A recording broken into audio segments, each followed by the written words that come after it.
Hola, ¿estamos listos? Muy buenos días, estimados panelistas, investigadores sobre la tuberculosis. Buenos días a los que nos acompañan desde la plataforma Webinar Jam.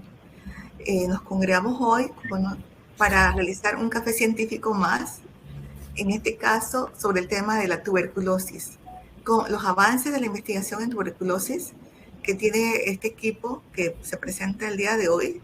Tiene varios años de estar, más de 10 años de estar ya en este tema, y no solamente se ha quedado con la tuberculosis humana, sino también con la tuberculosis que afecta a los animales, sobre todo en este caso al ganado bovino.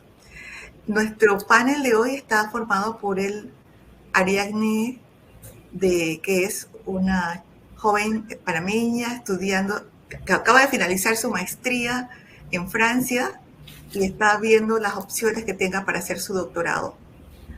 La enfermera Odemaris, que ha sido un pilar fiel en este programa de investigación sobre la tuberculosis, porque esta es una investigación aplicada y básica, o sea, una combinación de investigación aplicada y básica, donde el personal de salud de la región de salud de Colón, tanto la Caja de Seguro Social, 30 segundos nos saluden, y gracias a todos los que nos están compartiendo con nosotros el día de hoy. Empezamos con Ariadne, por favor, si te autopresentas. Buenos días, mi nombre es Ariadne Campbell. Como me mencionó la licenciada Luz, acabo de terminar mi maestría en microbiología fundamental en la Universidad Paris-Saclay, en Francia. Y bueno, en estos momentos, yo soy biotecnóloga de formación y en estos momentos estamos buscando oportunidades de doctorado para continuar mis estudios. Y bueno, súper interesada en el tema de tuberculosis, ha sido mi línea de trabajo desde la licenciatura y un placer estar aquí con ustedes y presentarles lo que se ha hecho hasta ahora. Odemaris, gracias. Buenos días, es un placer compartir con este panel, con todos los que nos están viendo en la parte virtual. Y bueno, nuestra pasión siempre ha sido ayudar, y la tuberculosis se presta para ayudar muchísimo a todos que padecen de la tuberculosis y sus generales y sus anexos. Así que bueno, va a ser interesante compartir estos datos con ustedes y esperamos que sea de bien para seguir investigando. Gracias, Odemaris. Fermín. Hola, buenos días. Buenos días, gracias a todos. Gracias principalmente a la CENACIT por esta oportunidad que nos ofrece de poder divulgar la investigación en tuberculosis. Soy biotecnólogo de formación.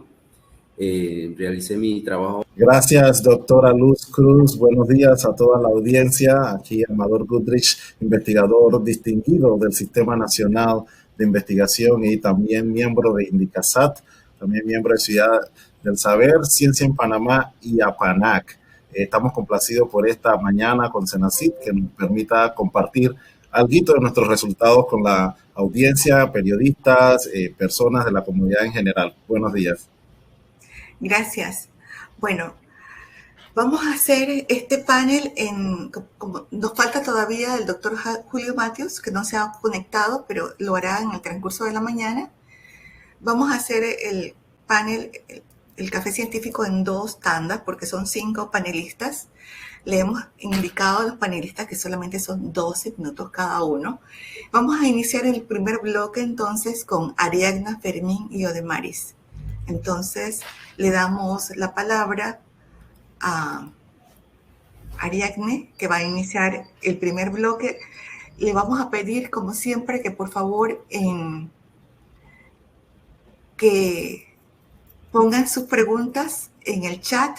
Me están diciendo que está fluctuando la señal. Esperemos que todos... aquí no está fluctuando, pero seguramente entonces la señal no está bien en algunos lugares de la ciudad. Iniciamos entonces con Ariadne, y nosotros vamos a apagar nuestras cámaras y micrófonos para darle pie a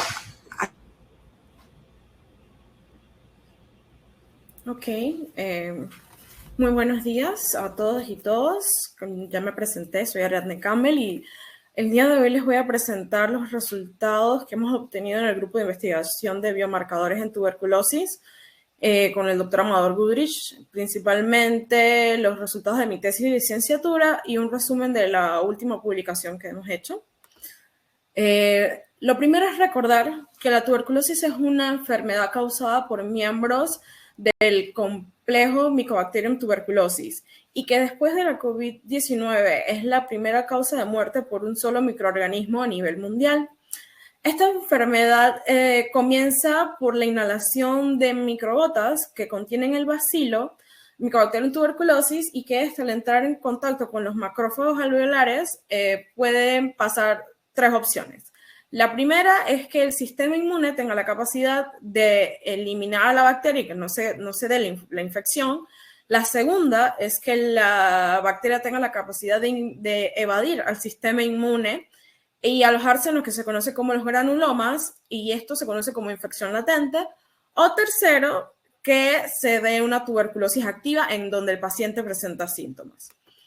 Sobre el caso de la infección latente de tuberculosis, es un estado en el cual la infección se encuentra confinada y el paciente no presenta ningún síntoma. Del 100% de los pacientes con infección latente de tuberculosis, hay un 5% que va a progresar a una infección de tuberculosis activa con el correr de los años. Sin embargo, se ha vuelto complicado identificar los pacientes en este estado debido a las pruebas que tenemos disponibles no nos permiten diferenciar entre un caso y el otro. Entonces, entre los métodos diagnósticos que tenemos actualmente están la prueba de piel de tuberculina, los análisis de interferón gamma, las pruebas y cultivo de esputo en el que se busca observar directamente la bacteria, los exámenes de rayos X donde se busca ver los granulomas, entre otros métodos. Sin embargo, estos métodos presentan ciertas desventajas a la hora de identificar entre los diferentes estadios de la enfermedad. Por ejemplo, la prueba en piel de tuberculina puede reaccionar en pacientes que ya están vacunados, lo cual no nos permite diferenciar entre pacientes que estén cursando una infección latente de tuberculosis y aquellos pacientes que hayan sido vacunados. Esto es especialmente importante en países con alta tasa de vacunación, donde se tienen alto número de falsos positivos. En el caso de las pruebas de interferón gamma, el principal problema es que hay diferentes puntos de corte entre cada fabricante de las pruebas, lo cual hace que no podamos captar todos los pacientes que estén presentando una infección latente de tuberculosis, y además se observa una alta tasa de conversión y reversión de los pacientes. Entonces, es por esto que necesitamos encontrar biomarcadores que sean ideales para poder diferenciar entre las diferentes etapas de los pacientes y así poderle ofrecer un tratamiento adecuado. Un biomarcador ideal cumple con los siguientes requisitos. Es cuantificable y accesible en fluidos biológicos como sangre, orina. Se relaciona con la progresión de la enfermedad. Hay un cambio en la expresión del biomarcador cuando se presenta la enfermedad y es económico, rápido y consistente. Los objetivos de mi tesis de licenciatura eran los siguientes: conocer el rol de MSP1 y SUPAR como biomarcadores en la infección latente de tuberculosis, empezando por determinar los niveles de SUPAR y MSP1 en muestras de plasma de pacientes con tuberculosis activa, infección latente de tuberculosis e individuos sanos, y determinar las diferencias significativas de los niveles de SUPAR y MSP1 en las diferentes etapas del tratamiento contra la tuberculosis. En este proyecto tenemos 4 tipos de grupos de pacientes. El primer grupo, que es el de los pacientes sanos, en el cual estas personas no han estado expuestas a Mycobacterium tuberculosis. El segundo grupo, que es de los pacientes que no tienen una infección latente, que son personas que han estado expuestas a la Mycobacterium tuberculosis, pero que aparecen negativos en las pruebas de interferón gamma. Los pacientes que sí presentan una infección latente de tuberculosis, que son aquellos que han estado expuestos al Mycobacterium tuberculosis, no presentan síntomas, pero aparecen positivos en una prueba de interferón gamma, y los pacientes con tuberculosis activa. Para hablar aquí del primer biomarcador que estudiamos, SUPAR es la versión soluble de un receptor de membrana que se encuentra en diferentes células inmunológicas. Se ha observado en la literatura que altos niveles de SUPAR se encuentran en pacientes que tienen tuberculosis activa antes de iniciar el tratamiento antituberculosis, y que el nivel de este biomarcador de SUPAR disminuye con respecto al tratamiento. Es decir, que pacientes que han sido tratados, sus niveles de SUPAR han disminuido. Es por esto que pensamos de que podía ser una buena opción como biomarcador para diferenciar entre las diferentes etapas de la enfermedad. ¿Qué encontramos? Lo primero es que había diferencia, como podemos ver en la imagen a la mano derecha, había diferencia entre los pacientes sanos y las otras 3 etapas de la enfermedad. Sin embargo, no habían diferencias entre ellas en los niveles de SUPAR en plasma. También logramos identificar 2 puntos de corte. El primero, entre los pacientes sanos y los pacientes con infección latente de tuberculosis o con prueba de interferón gamma positiva, y entre los pacientes sanos y los pacientes con tuberculosis activa. El siguiente biomarcador que evaluamos es MCP1, que es una quimiosina que son producidas por diferentes células, ya sea de manera constitutiva o debido a una inducción, por citoquinas, por estrés oxidativo o por factores de crecimiento. Entre las citoquinas puede ser interferón gamma, interleucina 1, TNF-alfa, pero también puede ser inducida por agentes exógenos, como por ejemplo los lipopolisacáridos. En investigaciones anteriores se ha observado que Mycobacterium tuberculosis produce un lípido de superficie conocido como phenolic glicolipid,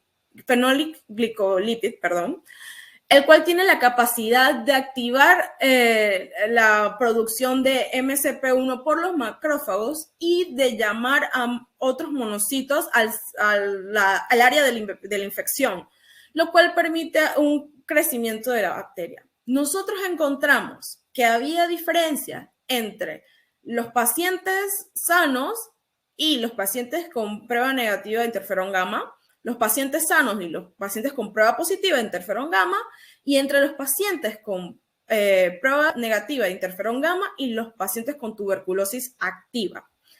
Y logramos identificar un punto de corte entre los pacientes sanos y los pacientes con prueba positiva de interferón gamma, pacientes con infección latente de tuberculosis.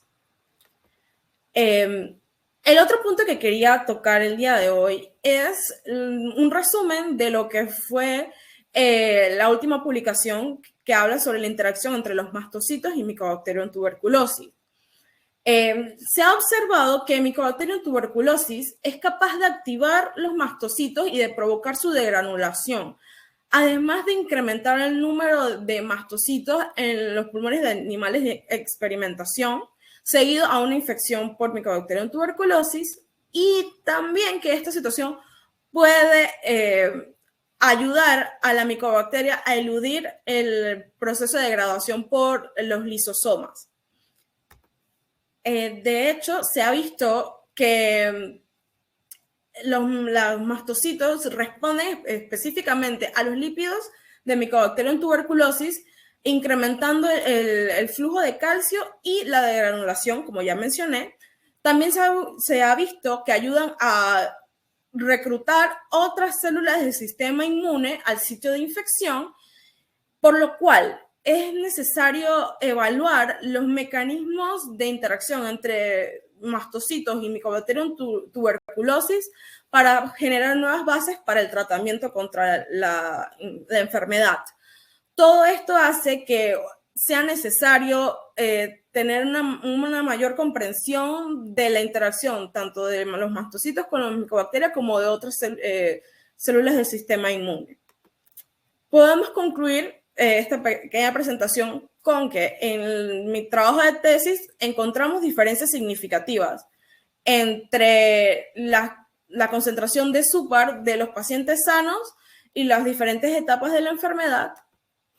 También diferencia entre las concentraciones de MCP1 en los pacientes sanos y con los pacientes con infección latente y sin infección latente de tuberculosis, y que es importante profundizar el rol de las células inmunológicas en el curso de la infección con tuberculosis.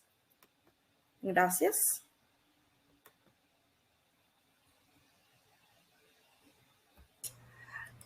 Ariadne, vamos a continuar entonces con el doctor Fermín. Doctor Fermín. Ok.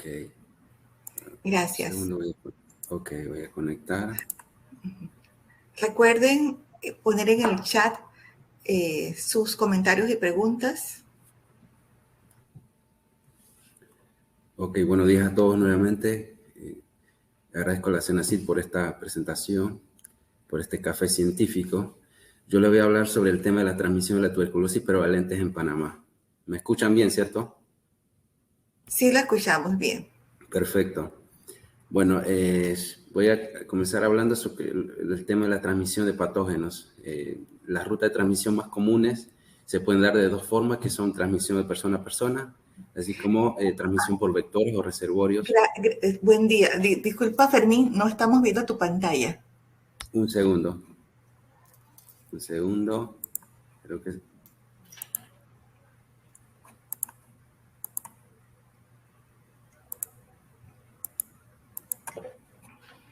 Ok, ahora sí. Ahora vemos la presentación. Perfecto, ahora sí lo vemos. Okay. Gracias. Perfecto. Disculpen. Ok, como comenzaba diciendo, la transmisión de patógenos se pueden dar por dos rutas, generalmente por transmisión por persona a persona, o también se puede dar por vectores o reservorios, que eso pueden estar implicados en entornos comunitarios, así como nosocomiales, que esto a la vez puede tener un impacto tanto global así como local. Y por último, indicando que la transmisión de patógenos pueden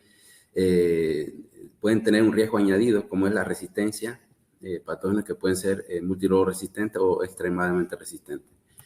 Entre estos patógenos, cabe destacar que la tuberculosis entra entre los patógenos que se transmiten por persona a persona. No voy a entrar en más detalles, pero sí indicar que la transmisión se puede dar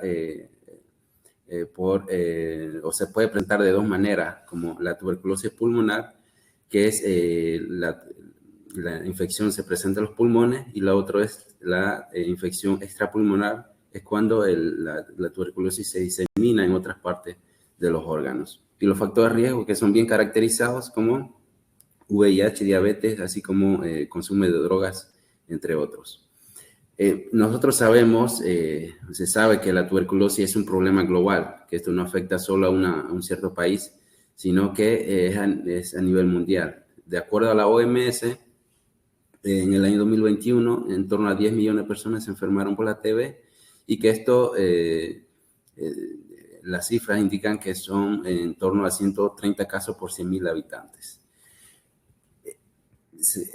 Debemos entender que el control de la tuberculosis se enfoca en tres temas concretos que es necesario abordar. Uno es el diagnóstico temprano, el tratamiento eficaz, y por último es el control de la transmisión. Estos tres elementos deben ir de la mano para poder controlar la transmisión de la tuberculosis. Yo en este caso me voy a enfocar en el tema del control de la transmisión. Para el control de la transmisión de la tuberculosis, en principio lo que se hacía era el estudio de contactos, en donde se contactaba a los pacientes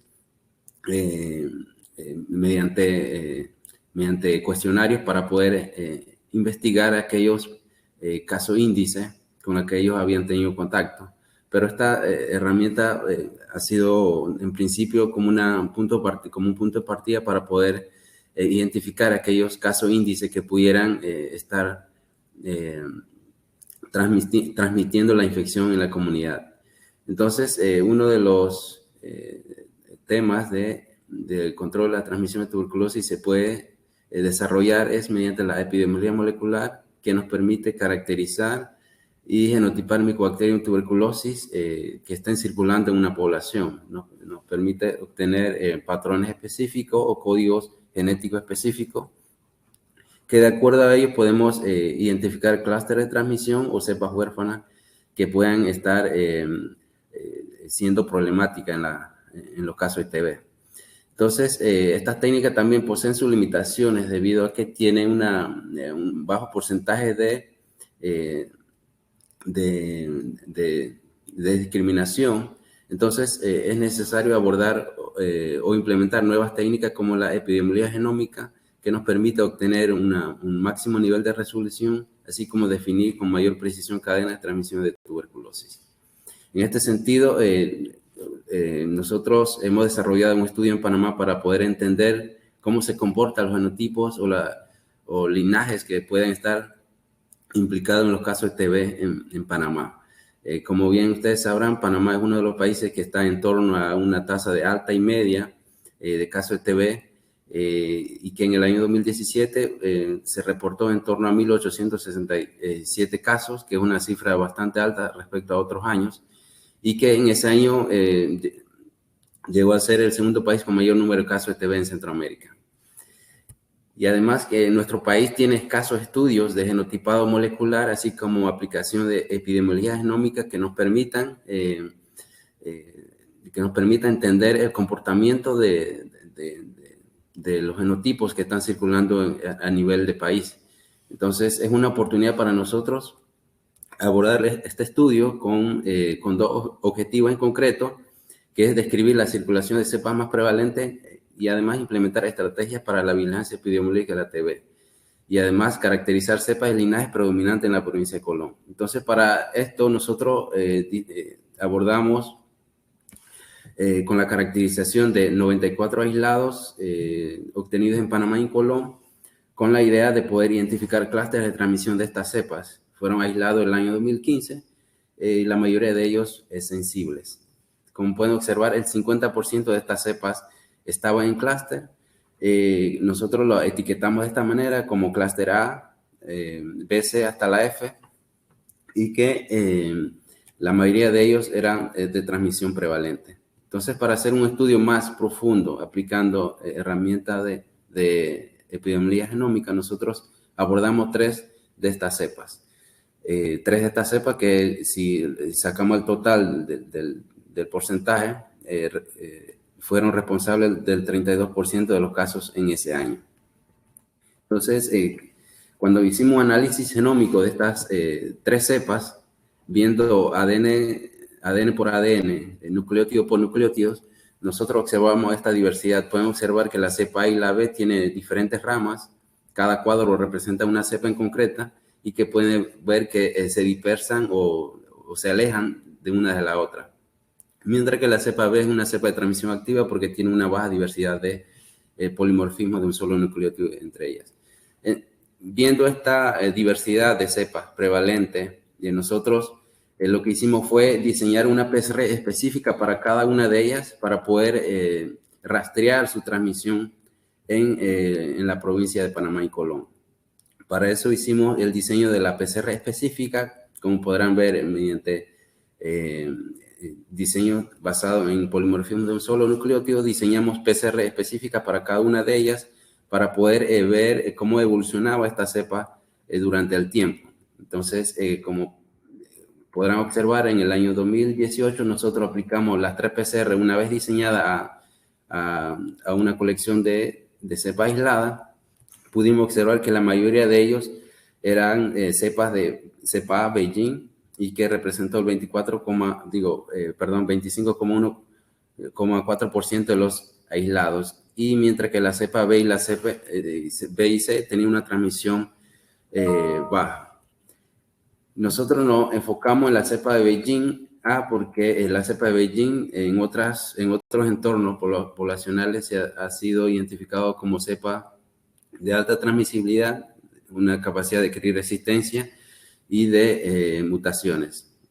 Si sacamos la proporción de estas cepas aisladas, 13 de ellas, 85% de ellas estaban aisladas en Colón y 15% en Panamá. Y como podrán ver, Colón es una provincia que tiene una alta tasa de confección por VIH, bajo nivel socioeconómico y también alto índice de pobreza. Por lo tanto, son entornos que predisponen a la población de diseminar más fácilmente la TB en el entorno. Una vez más, haciendo un análisis prospectivo, gracias a la PCR que habíamos diseñado, esto nos permitió rastrear nuevamente, haciendo un análisis prospectivo de la transmisión de esta cepa en la provincia, y pudimos observar que una vez aislada 89 cepas, aplicamos esta PCR y pudimos observar que 44% de ellas correspondía a la cepa Beijing. Y si actualizamos nuestro árbol genómico, podemos ver esta diversidad, que cada cuadro representa una bacteria en concreta. Podemos ver que es una cepa que tiene una alta diversidad genómica y es una cepa de transmisión prevalente. Y además, por último, quisimos ver cuándo se introdujo esta cepa en Panamá y de dónde provino o de dónde vino. Entonces pudimos observar que la cepa en concreto tenía una relación genética estrecha con aislados en el país de Vietnam, y que además su fecha probable de que se introdujo a Panamá fue en torno a 2000 y 2012. Y por último, para ir terminando, ¿qué ha pasado con la transmisión de esta cepa Beijing predominante en la provincia? La predominancia se ha mantenido, es algo parecido, ha cambiado este patrón en el tiempo. Entonces nosotros analizamos una nueva colección de estas cepas aisladas recientemente en el año 2020, a diciembre de 2021. Entonces analizamos nuevamente un total de 76 aislados aplicando la PCR específica para la cepa Beijing A, y pueden observar que el patrón no ha cambiado. Encontramos 39,5% de la cepa circulando en la provincia. Esto quiere decir que 1 de cada 3 pacientes está siendo afectado por esta cepa en la provincia. Y por último, quisimos saber, este es un estudio que estamos llevando a cabo, queremos saber si esta cepa que se transmite en Panamá y en la provincia de Colón es la misma cepa que se está transmitiendo en la provincia de Chiriquí. En este caso, nosotros analizamos un total de 85 aislados obtenidos en la provincia de Chiriquí, en la comarca Nueva Buglé y Bocas del Toro, donde hemos obtenido estos resultados. Podemos ver que la cepa A, B y la C, que son cepas de transmisión prevalente en Panamá y en Colón, podemos ver que hay una baja tasa de transmisión de esta cepa en la provincia, con en torno a 3,5, 2,3 y 5,8% de los casos. Es un número menor respecto a la provincia de Colón, que encontramos que la cepa A es en torno al 40% de los casos. Esto nos sugiere que tenemos un patrón de transmisión de cepas diferentes, y que probablemente se debe a entornos diversos, condición económica, zona ambiental, cultural, que pueden ser posible hipótesis de esta bajo número de transmisión de cepas prevalentes en este entorno. Entonces, en la siguiente etapa lo que estamos haciendo es un estudio de epidemiología molecular para entender qué genotipos son las más frecuentes en esta provincia, para poder abordar mediante análisis genómico las cepas más predominantes en la provincia de Chiriquí. Y, por supuesto, obtener más información para poder implementar estrategias de diagnóstico y además ayudar al control de la transmisión en esta provincia. Entonces, un estudio que se puede abordar más adelante, que sabemos la transmisibilidad de esta cepa en la provincia, como es la tuberculosis, y además se pueden hacer estudios evolutivos y filogenia de la cepa, hacer estudios de resistencia y, por último, hacer estudios inmunológicos de virulencia, usando como modelo celular o animal para poder entender esta cepa en nuestro país. Agradezco a cada uno de los actores que hacen posible este trabajo, y gracias a ustedes por participar. Mil gracias, doctor Fermín. Pasamos ahora con Odemaris.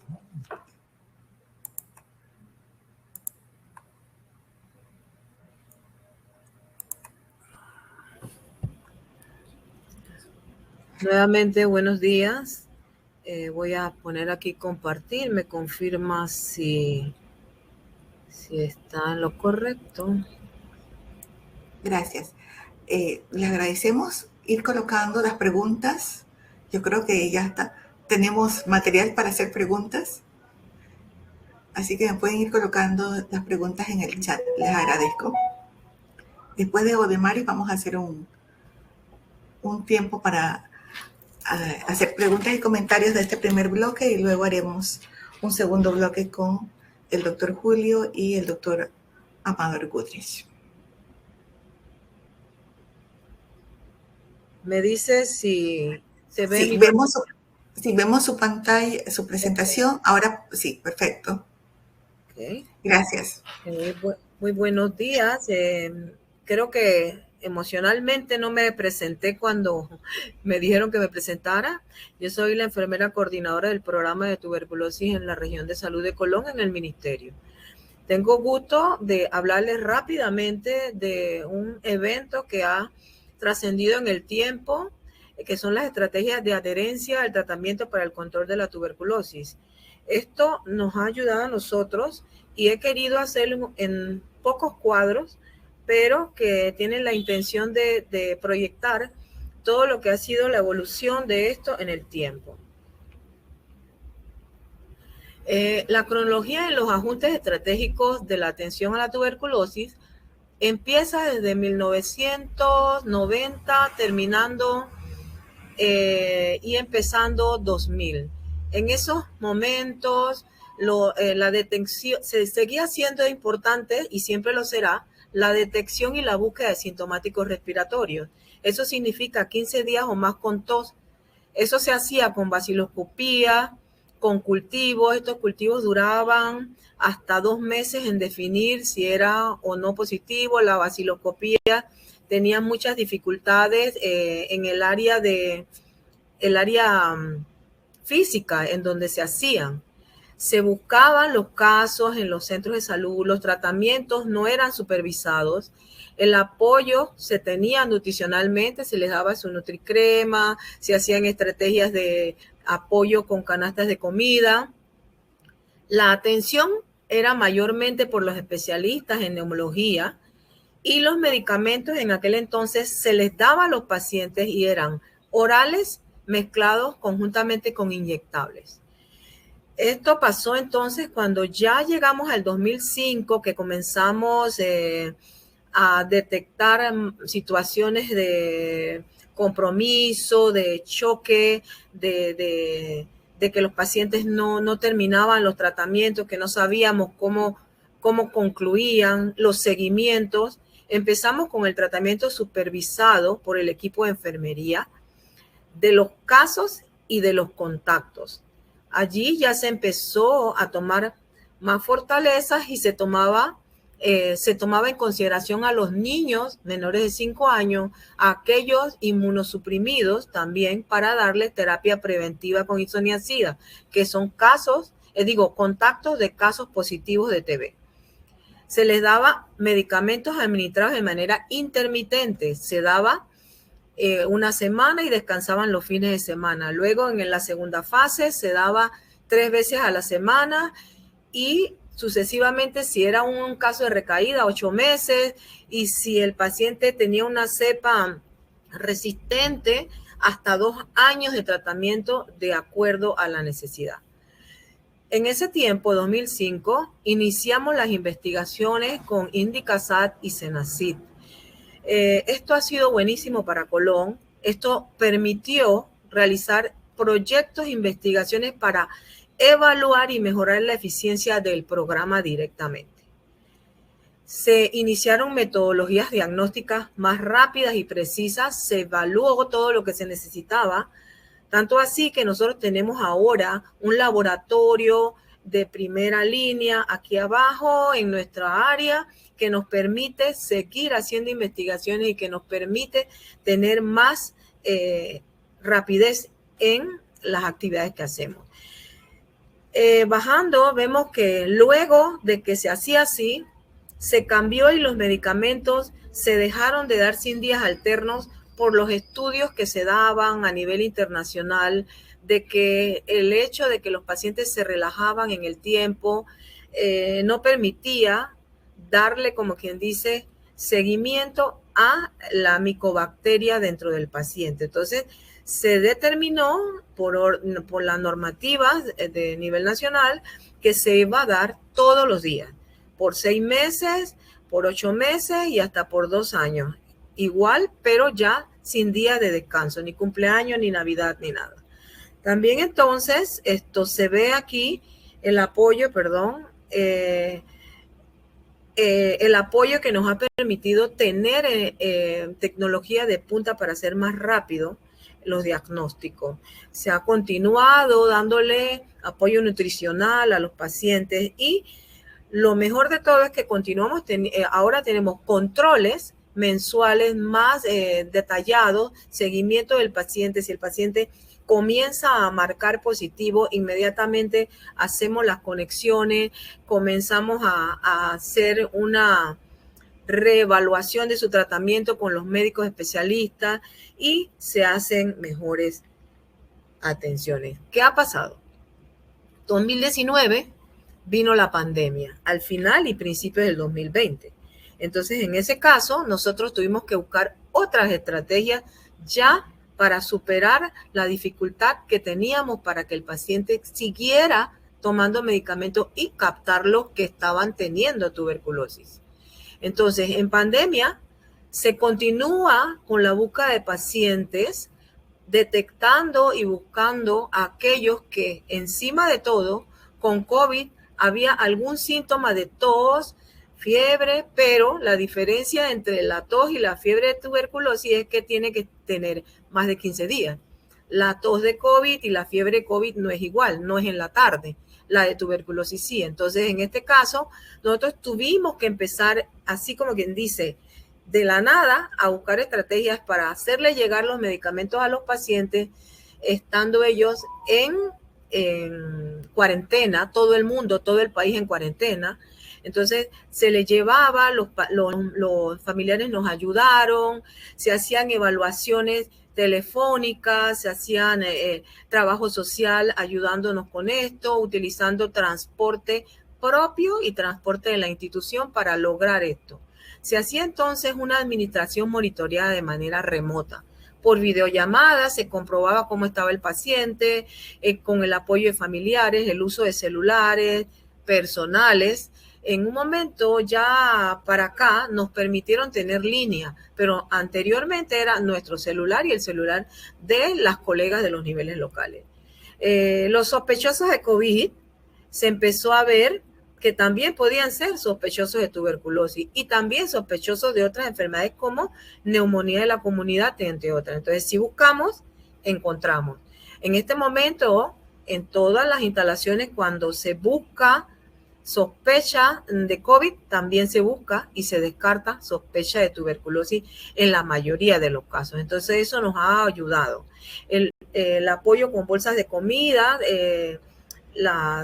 los diversos equipos de la sociedad civil nos permitieron darle comida a aquellos que estaban con mayores dificultades, a los pacientes que estaban tomando tratamiento y que por condiciones de la propia pandemia ni siquiera tenían qué comer ni cómo salir.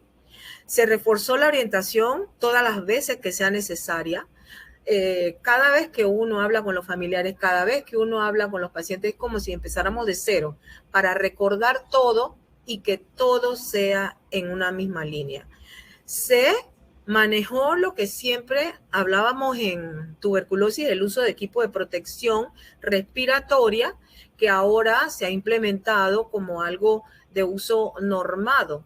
Y si vemos en estos días que ya se determinó que no se tenía que usar tanto esto como obligatorio, veo a la gente utilizando muchísimo su cubreboca, y para nosotros es importante eso, porque significa que ha quedado de alguna manera un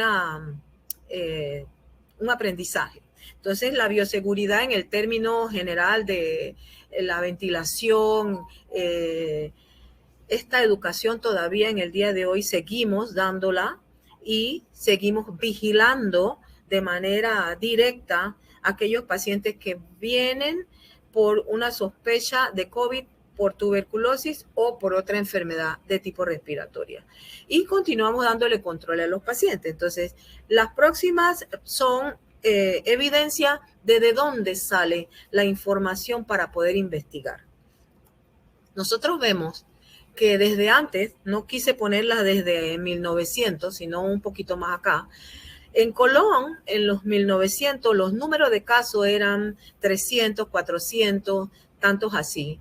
Pero nosotros hemos llevado un registro muy estricto del número de casos y podemos ver en este cuadro que llevamos hasta los pacientes TB-VIH, los pacientes nuevos, los que son pulmonares, que son los que más nos preocupan en el evento de lo que es la transmisión a terceros, los retratados, que son pacientes que ya anteriormente han tenido tuberculosis, que por una razón, ya sea que pararon de recibir su tratamiento o en el tiempo volvieron a tener quebrantos en su inmunidad y han vuelto a tener tuberculosis. Vemos aquí los pacientes drogoresistentes que en el tiempo han sido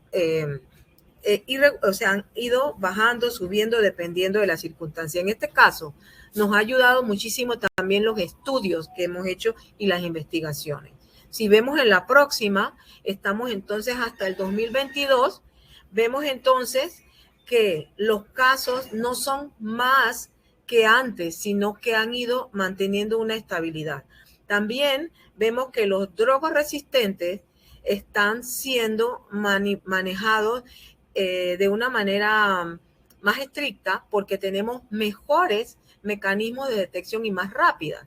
O sea, si nosotros con un GeneXpert podemos determinar en un día que ese paciente ya tiene una resistencia a rifampicina, ya no damos vuelta dándole un tratamiento de pacientes sensibles, sino que inmediatamente se tramita y empieza a tomar medicamentos para una resistencia. De esa manera hay muchas mejorías. Si aquí ven este cuadro, en la parte de abajo, cuando comenzó lo que es COVID, tuvimos en el año 2020 13 casos de COVID-TB. Uno de ellos fue VIH, TB y COVID.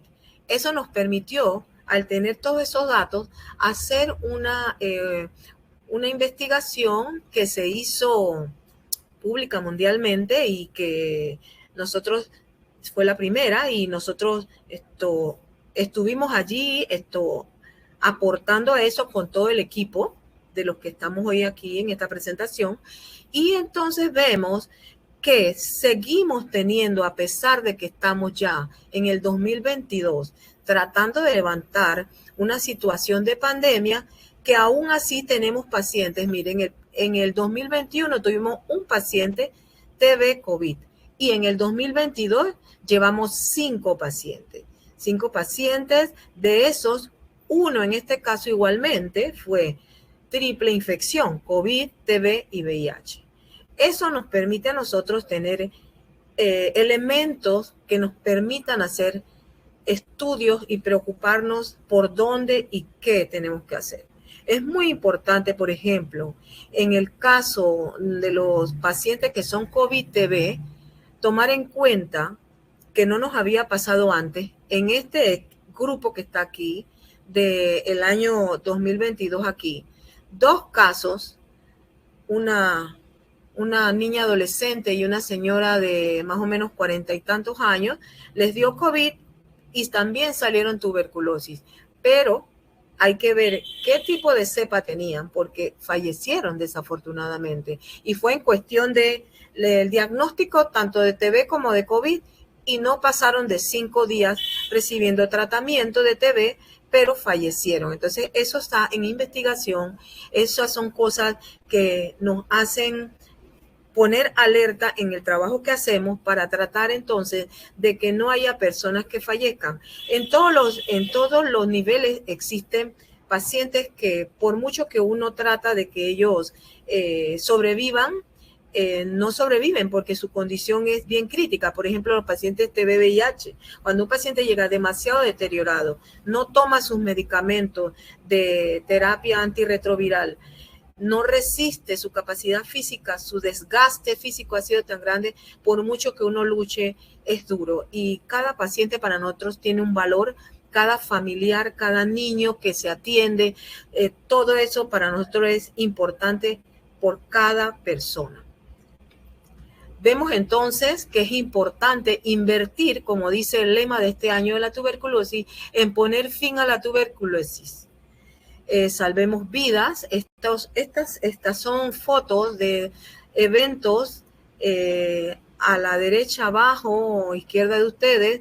Estamos dando charla a los maestros en tiempos de pandemia, de detección, de prevención, a los equipos de los niveles locales en el centro, pacientes explicando sus experiencias a otros pacientes para que haya mayor adherencia al programa y obviamente nuestra provincia, que si bien lo dijeron anteriormente, es una provincia que tiene altos niveles de riesgo por todas las situaciones sociales que presentamos. Muchas gracias. Agradezco mucho y con esto termino mi presentación. Muchas gracias, Odemaris. Tenemos varias preguntas en el chat. Si quieren encender sus cámaras, por favor, los panelistas. Voy a ir leyendo varias preguntas y ustedes entonces se organizan para ir contestando las preguntas.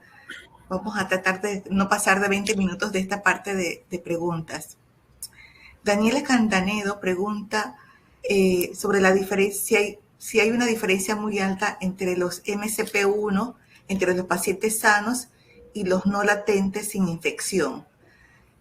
También pregunta si hubo diferencias significativas entre un grupo y otro, lo cual nos pareció un poco... no, esta es la respuesta de Ariadne. Otra pregunta de Miriam Lazo es si pueden confirmar cuál es la cantidad de casos en las provincias de Colón, Bocas del Toro, Veraguas. También están preguntando sobre la cantidad de casos de tuberculosis. Hay varias preguntas que están preguntando. Hay unas de Colón, de Bocas del Toro y Veraguas, es lo que he visto. Cheyenis pregunta qué medidas se están tomando en estas provincias del estudio para controlar fuera de los factores predisponibles de salud. Tal vez contestamos estas preguntas y luego seguimos con las demás. ¿Quién quiere empezar con las respuestas? Bueno, como había respondido en el chat, sí observamos diferencias significativas entre los pacientes sanos y los pacientes interferón gamma negativos con respecto a la concentración de MCP1 en plasma. Y como comenté, sí nos parece un poco peculiar porque en teoría estos dos grupos de pacientes deberían ser similares. Definitivamente que nos queda eso como una pregunta de los resultados de esa tesis. Gracias, Ariadne. Sobre las medidas que se están tomando, Odemaris. Sí, muy buenas. Bueno, la experiencia que hemos tenido en el año 2020 con los pacientes de TB COVID fue muy buena porque no tuvimos ningún deceso, los pacientes respondieron excelentemente sin secuelas que nosotros pudiéramos decir. Es más, el paciente que era triple infección salió bien del hospital y nosotros podemos sentirnos muy satisfechos del manejo que se les dio. No se observó después de que estuvieron con COVID y siguieron su tratamiento de tuberculosis y algunos adquirieron el COVID estando con tratamiento de tuberculosis, pareciera, y eso es así como tirarlo al aire, que el hecho de estar recibiendo tratamiento antifímico ayudaba a protegerlo de alguna manera porque, o sea, no tuvimos alguna referencia de que estos casos tuvieran secuelas marcadas, sino que salieron muy bien. Incluso había pacientes que eran que tenían problemas de alcoholismo, otros de drogadicción, desnutrición. Sin embargo, fue muy exitoso, ¿no? En el caso de las que les acabo de comentar de este año, sí, siento que hay una relajación por parte de la población y el hecho de que la gente tiene un grado de temor de ir a atenderse permite probablemente que cualquier enfermedad, cualquiera que esté, le agarre, como quien dice, mayor cuerpo y no permita que en el caso de estas dos personas del sexo femenino que fallecieron no pudieran hacer más nada, recibieron tratamiento de tuberculosis, pero fue tan corto el tiempo y la agresividad tanto del COVID como de la enfermedad TB estaba allí, aunque la enfermedad TB para esos dos casos era baja, no era una agresión alta aparentemente, ¿no? De todas maneras, eso requiere estudios, que sería ya hablar con el equipo de Indicasat, el equipo nuestro acá, el equipo del hospital, que siempre estábamos en orden para seguir haciendo, ya estamos tomando medidas sobre eso. Entonces, es muy importante el tiempo en que las personas acuden a atenderse. Entonces, es muy importante. Las personas deben permitir dejar que el miedo no les ataque, sino que sencillamente vayan a atenderse. Y de allí salimos con mejores personas. Ambas personas tenían vacunación de 2 dosis, tanto la más joven como la mayor, tenían 2 dosis de vacuna contra COVID. Entonces, también estamos viendo algún grado de resistencia a las personas a vacunarse y temor a ir a que le digan que tiene tuberculosis, porque la tuberculosis nos dice que puede tener otra enfermedad y no es así. Hay muchas personas que por su estrés en la vida, por su malnutrición, entonces están teniendo tuberculosis. Así que pues no sé si he cumplido con ampliar un poco más esa respuesta. Gracias, Odemaris. Fermín, aparte de indicar cómo está la tuberculosis en las otras provincias, también preguntan sobre cuál es la predominante en Colón y si los síntomas de tuberculosis son diferentes según la cepa de tuberculosis. Ok, interesante la pregunta.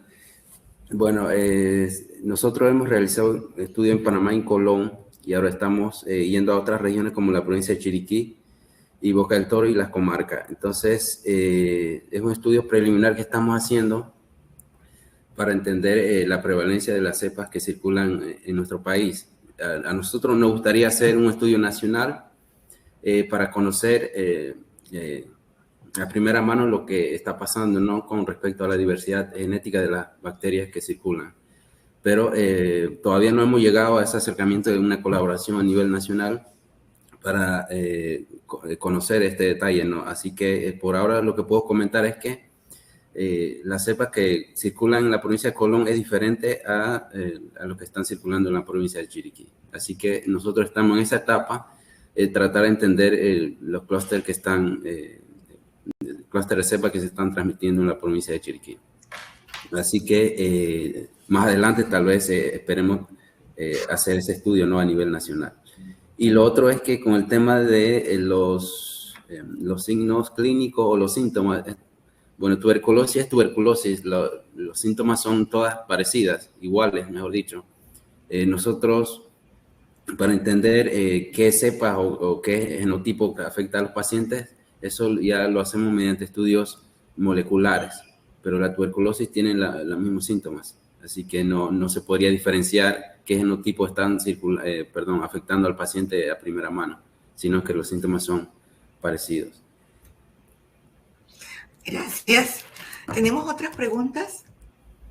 Patricia pregunta, como se comentó al inicio, que una de las limitaciones de las pruebas del IFN para detectar tuberculosis es que cada fabricante establece un rango diferente de positividad. Quería saber si seleccionaban una de las pruebas de INF de un solo fabricante y si estudiamos una población es posible diferenciar entre las personas con TB latente y TB activa. Como le respondía la doctora Llanes, no, las pruebas de interferón gamma no nos permiten diferenciar entre pacientes con tuberculosis latente y pacientes con tuberculosis activa. Serían más bien pacientes sanos y pacientes infectados, básicamente. Uh-huh. También preguntan si se ha encontrado algún tipo de patrón de resistencia a drogas en cepas de TB en Panamá. Bueno, la pregunta es, nosotros, gracias a este estudio que comenzamos a desarrollar en el año 2015 en colaboración con el Gorgas, hemos podido ver el patrón de comportamiento de la cepa Beijing en Colón. Es una cepa sensible que tiene una alta transmisibilidad, pero que no tiene resistencia. Hemos encontrado una baja proporción de casos, 1 o 2 casos posiblemente de resistencia a uno de los 4 fármacos principales que se tratan la TB. Entonces, no es una cepa MDR o multihidroresistente. Así que si queremos saber la MDR a nivel nacional, tendríamos que, bueno, en este caso colaborar con Gorgas para que nos pueda brindar esos datos, ¿no? Pero nosotros a primera mano los datos que manejamos de la provincia de Colón es que es una cepa sensible y de alta transmisibilidad, pero no tienen resistencia. De momento es lo que podemos comentar. Para conocer un poco de dónde viene, cómo llegó a Panamá esa cepa, tendría que hacer un estudio con el Gorgas entonces. Bueno, es un estudio que nosotros hicimos, el de cepas aisladas de 2015, hicimos un análisis filogenético a nivel evolutivo para predecir cuándo y en qué fecha y el origen de esta cepa, ¿no?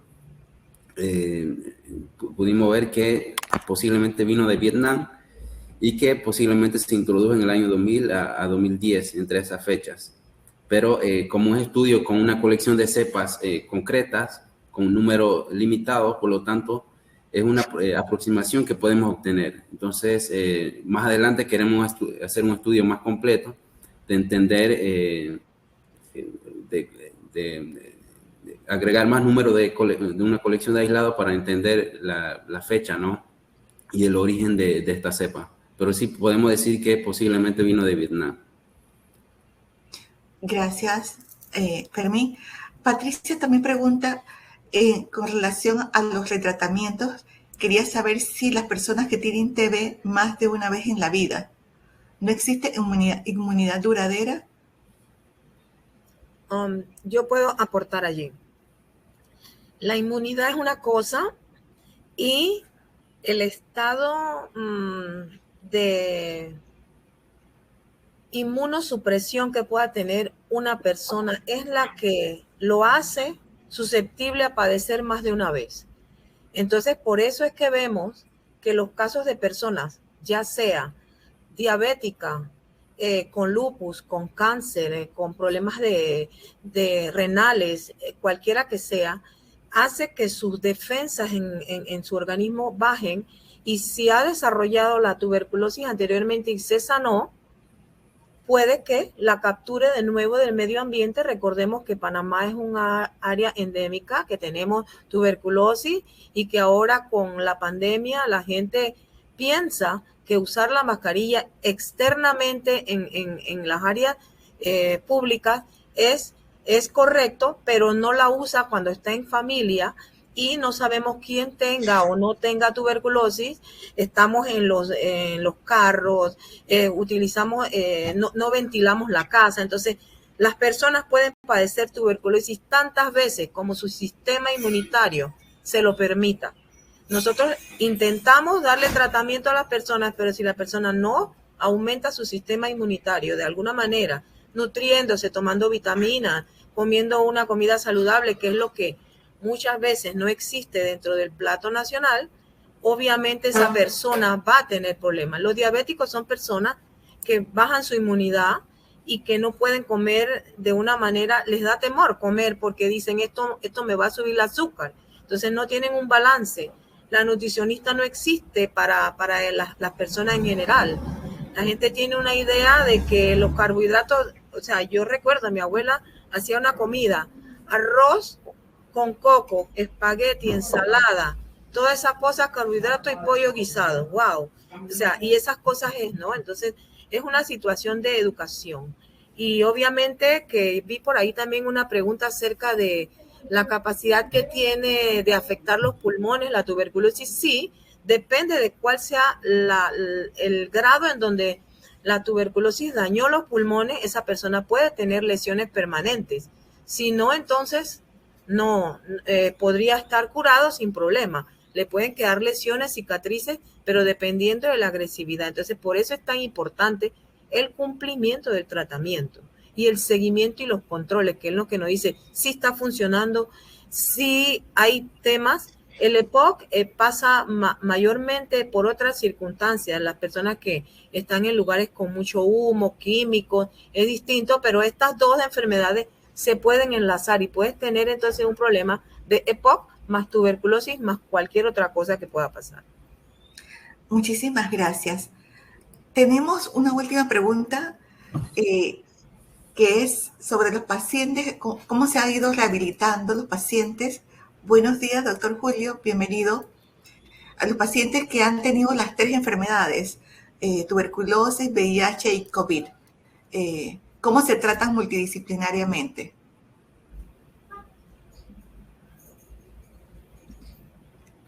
¿Quién nos puede abordar esa pregunta? Sobre cómo se han ido tratando el tratamiento y el acompañamiento multidisciplinario para pacientes que han tenido las 3. Ok.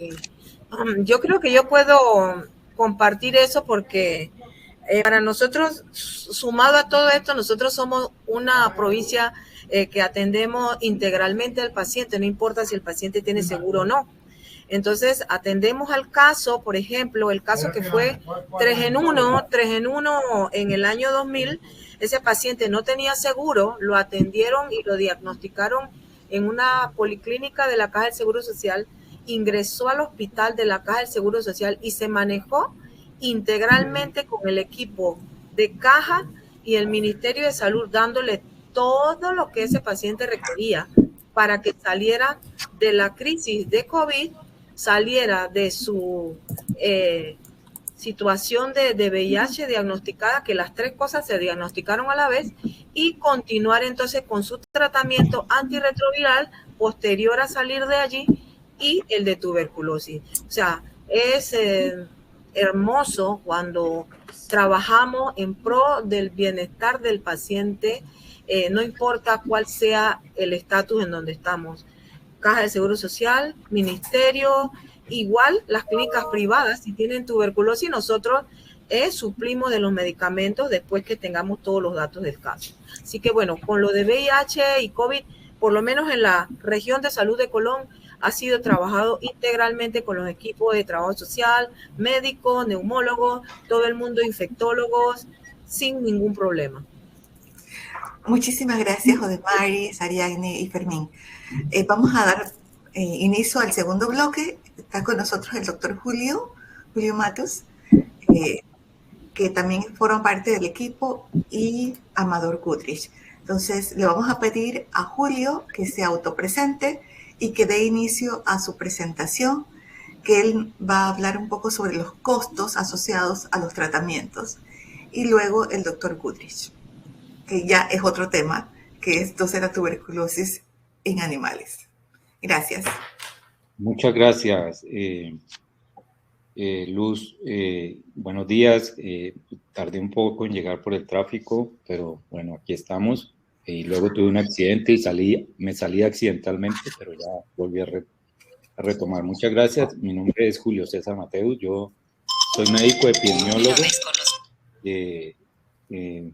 Y pues me tocó el honor de realizar un estudio de costos catastróficos en Panamá, con algunas introducciones metodológicas que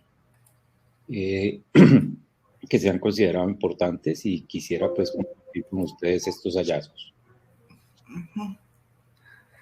Doctor, arriba va a encontrar el icono de compartir pantalla.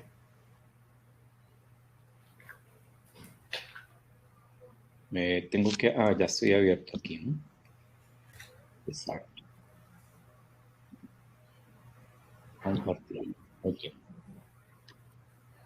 ¿Vamos?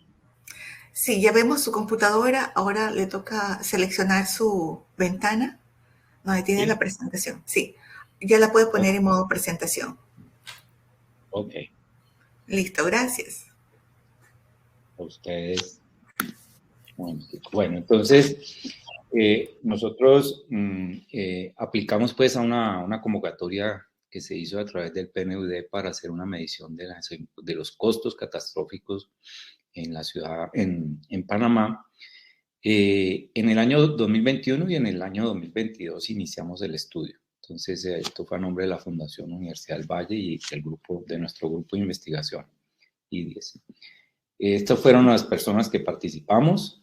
Está el doctor Amador allí como investigador local principal. Estoy yo, está mi compañera Isabel Cristina Casas y están las personas que nos coordinaron toda la recolección de información de campo. Bueno, ustedes saben que la tuberculosis, pues las metas con la tuberculosis, básicamente en relación con los costos, es que las familias tengan 0% de las familias tengan costos catastróficos relacionados con la tuberculosis cuando algún familiar la padece. Y son las metas, están en los Objetivos de Desarrollo Sostenible y están en el Plan de Fin de la Tuberculosis. Pues ustedes conocen mejor las cifras de tuberculosis en Panamá que yo. Nosotros lo que pretendimos hacer en este estudio fue desarrollar un rango de referencia de los costos mensuales asumidos por las familias y los pacientes en el tratamiento de la tuberculosis en Panamá. Hicimos una aproximación a identificar unos factores que se relacionan con esos costos mensuales. Hicimos también la estimación del rango de costos totales que asumen los pacientes y sus familias y miramos la proporción de hogares que incurren en costos catastróficos durante el tratamiento de la tuberculosis en Panamá. Y el propósito pues es generar una información para apoyar toda la implementación de la estrategia Fin de la Tuberculosis y el Plan Estratégico Nacional para el control de la tuberculosis en Panamá, que culmina este año, me imagino que va a ser renovado, mediante intervenciones diseñadas a mejorar la protección social de los pacientes con tuberculosis, ¿cierto? Y lo que esperamos es que también esto contribuya un poco a la sostenibilidad de esas intervenciones. ¿Qué hicimos nosotros? Nosotros tomamos una población objetivo, tomamos, por razones presupuestales, pues nos tuvimos que ceñir a la provincia al área metropolitana de Panamá y de Panamá Norte. Y escogimos allí, dentro del listado de pacientes de las instituciones, pacientes que tuvieran mayores de 18 años, fueran mayores de 18 años, que se estén activos en el programa, y pacientes que aceptaron su participación en el estudio mediante la firma de un consentimiento informado. Cabe decir pues que este protocolo pasó todos los evaluaciones del Comité de Ética Nacional, de uno de los comités de ética nacional en la Universidad de Santander, y entonces fue aprobado, y una vez aprobado pues empezamos la recolección de información. ¿Cómo tomamos la muestra? Nosotros solicitamos los listados de los pacientes que estaban cercanos a cumplir un mes de tratamiento en cada instalación de salud, es decir, los que estaban cercanos a cumplir el primer mes, el segundo mes, el tercer mes, y etcétera, etcétera. Se consolidó el listado de todos esos pacientes de cada mes, ¿cierto? En todas las instalaciones se hicieron 6 listados y se hizo una selección sistemática de 30 pacientes para cada mes. O sea, se unen las listas de cada mes y de allí se hizo una selección pues aleatoria y más o menos reclutamos 184 pacientes. Inicialmente estábamos pensando 180, pero alcanzamos a recolectar 184 pacientes, cuyas probabilidades de selección pues conocemos, y para cada mes fueron probabilidades similares entre ellos. Y lo que hicimos con ellos fue pues primero hablar con las personas de las instituciones de salud, nos presentamos a ellos, ¿cierto? A través de ellos pudimos localizar los pacientes y hacer citas en las instituciones. Hicimos también unas visitas domiciliarias cuando el paciente no asistía, pero todo eso fue concertado con el paciente.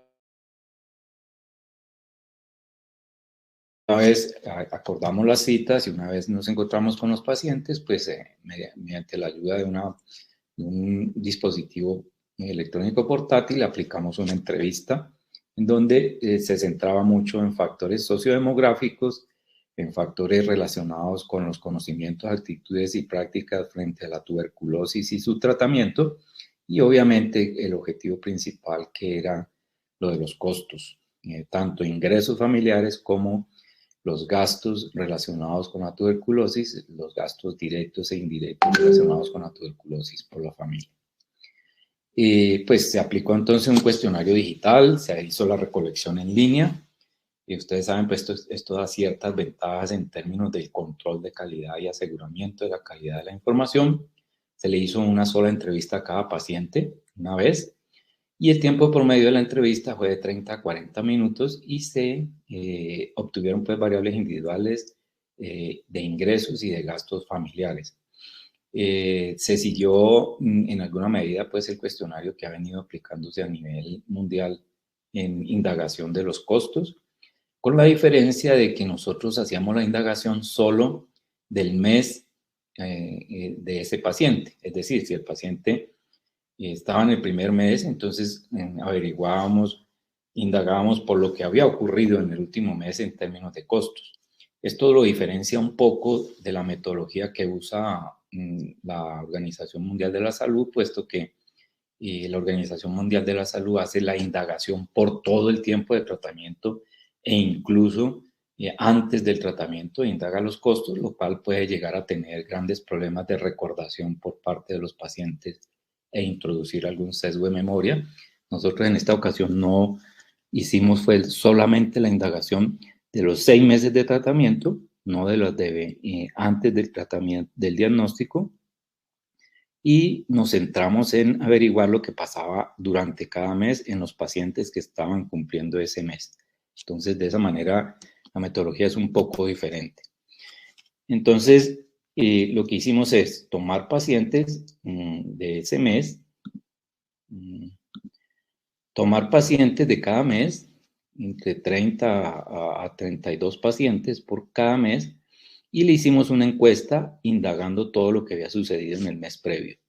Lo mismo en cada uno de los meses. Eso nos asegura un poco más de confiabilidad en la recordación de los pacientes.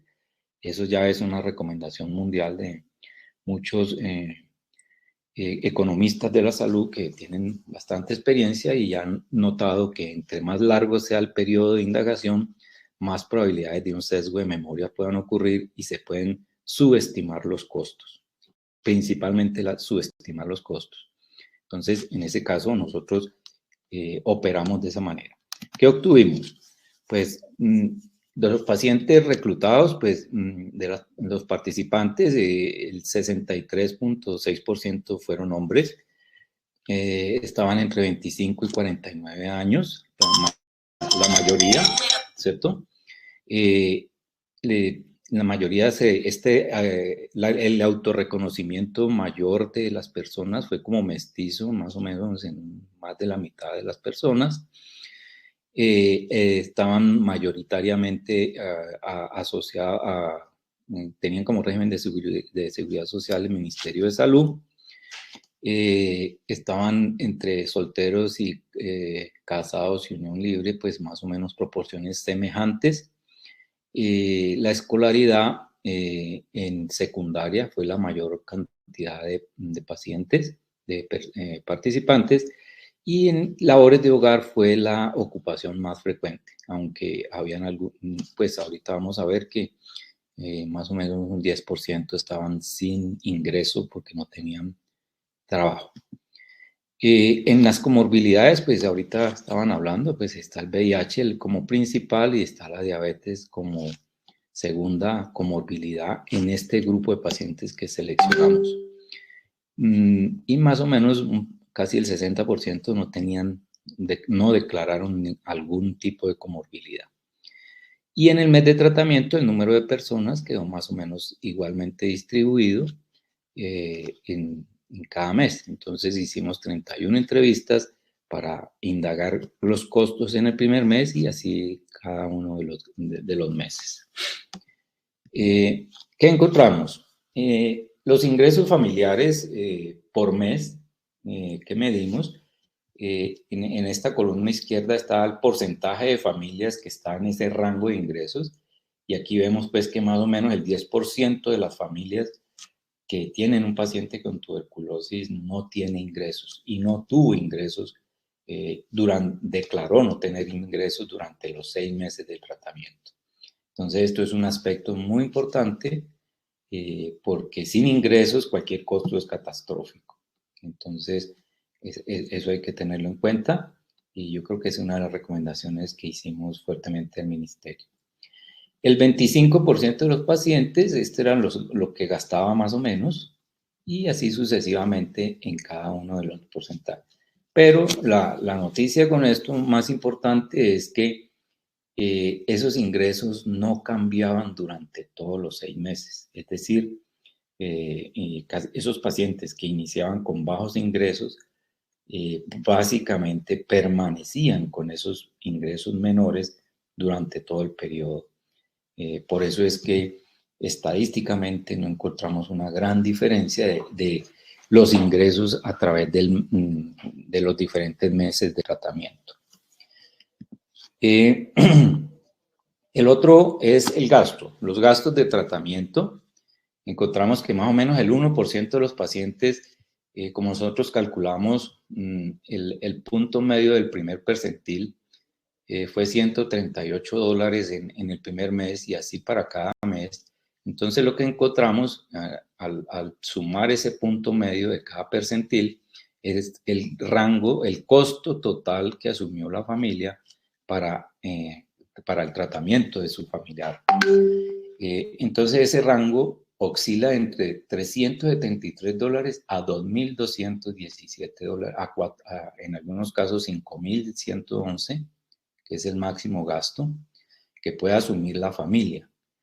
Entonces, este era uno de los objetivos principales del estudio, en donde estamos demostrando aquí que hay un 1% de los pacientes que gasta esto. Entonces, podría uno decir, si Panamá está alrededor de 1.200 casos de tuberculosis, el 1% de todos esos pacientes va a gastar $373, y entonces poder estimar cuánto es que están gastando en total las familias de tuberculosis, hacer una estimación un poco menos sesgada que cuando uno hace la indagación por todo el periodo. Y así sucesivamente con cada proporción de pacientes. Entonces, esta también es una herramienta importante para monitorear el país en el caso de que implemente algún programa que pretenda mitigar los costos de la tuberculosis, los costos asumidos por las familias.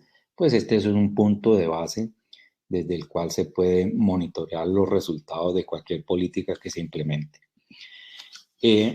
¿Cómo se distribuyen esos costos dentro de las familias?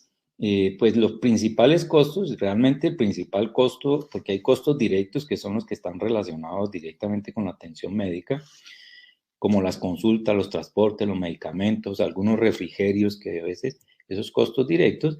Dentro de esos costos directos, el ítem más importante es transporte, ¿sí? Se ve a través de los meses y en el total que ese es el componente mayor de los costos directos. Los otros costos también son la pérdida de tiempo. Acuérdense que acá lo que tenemos que estimar es estimamos los tiempos de atención de cada paciente, el número de horas que tenía que dedicarle diariamente a recibir el tratamiento, y si iba acompañado, pues también ese tiempo del acompañamiento del acompañante, porque si ellos no estuvieran en eso, estuvieran quizá devengando algún salario. Entonces asumimos que ganaban más o menos $2.80 la hora, que es el promedio según el decreto nacional, y con el número de horas que estimamos para cada paciente que ellos tomaban para poder recibir, esperar, para poder transportarse, esperar, recibir el tratamiento y retornar. Entonces ese tiempo lo costeamos y nos dimos cuenta de que es un costo bastante alto también, muy similar al del transporte.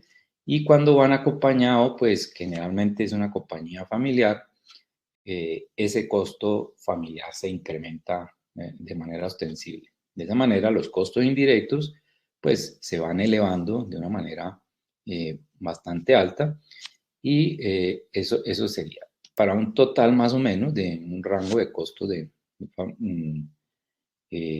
para estos ítems de 320, perdón, este es el promedio mensual, esta es la mediana mensual. El costo mensual que asumía cada una de las familias. Entonces, aquí es clave tener que hay el tiempo del paciente, el tiempo del acompañante y el transporte son los principales generadores, los que incrementan más los costos del tratamiento. Dentro de cada mes pudimos también entonces, de acuerdo con los ingresos que tenía la familia, estimar qué familias gastaban más del 20% de sus ingresos en el tratamiento del paciente. Entonces, ese 20% es un punto de corte pues establecido a nivel mundial, en donde podemos ver que quizá el momento del estudio fue un momento en donde los ingresos familiares estaban muy afectados. Entonces, los costos de la tuberculosis permanecieron o fueron más altos que lo que era anteriormente. Entonces, los costos, el porcentaje de familias que incurrió en costos catastróficos fue muy elevado. Muy parecido a muchos otros países, un poco del sudeste asiático, en donde pues, se llegó a tener un total de 88% de costos catastróficos entre las familias que tenían sus pacientes en tratamiento. Entonces, ese porcentaje pues se mantiene más o menos a través de los 6 meses. Esto nos lleva a pensar a nosotros que si el ingreso permanece más o menos igual y los costos catastróficos permanecen más o menos, el porcentaje permanece igual mes a mes, lo cual quiere decir que desde una familia, desde que inicia un mes, si ya incurre en costos catastróficos, muy seguramente va a seguir todo el tratamiento asumiendo un costo catastrófico, es decir, más de un 20% de sus ingresos en el tratamiento del paciente. La otra situación es que ese porcentaje del 20% de costos, del más 20 o más por ciento del costo de los ingresos, ese porcentaje se sostiene a través de todos los 6 meses también de tratamiento. O sea que nuevamente se refuerza la hipótesis de que la familia que ingresa y empieza a tener costos catastróficos desde el primer mes va a permanecer con costo catastrófico todos los 6 meses. En un modelo pues estadístico que hicimos, valiéndonos un poco de la regresión logística, encontramos 3 factores de los que están allí resaltados que tienen alguna que podemos postular como posibles causas de la de que una familia incurra en costos mayores del 20%.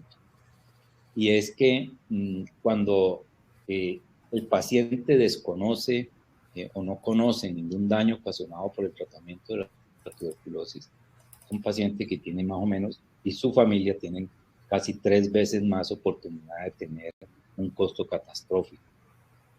La otra es cuando la familia no lo apoya en el tratamiento de la tuberculosis, ese paciente pues también va a tener casi 7 veces o más oportunidad de tener un costo catastrófico que aquel paciente que sí apoya a la familia.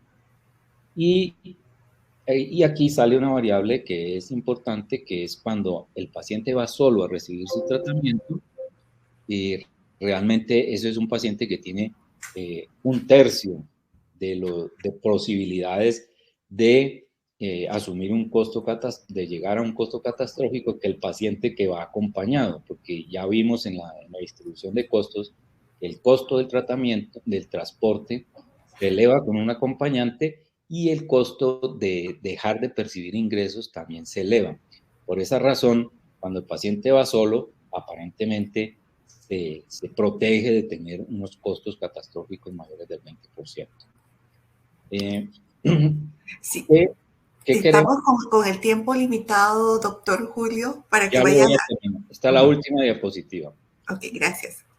Ese modelo, si nosotros tomamos esas variables, que son más o menos 10 variables, y las utilizamos cuando el paciente llega a pedir tratamiento y hacemos la indagación de esos 10, le hacemos la indagación de esos 10 puntos, de estos 10 puntos que hay acá, de estas variables, nosotros podemos llegar a tener una capacidad, si salen positivos esos puntos, de que podamos predecir si ese paciente va a tener un 74% de probabilidades de incurrir en un costo catastrófico.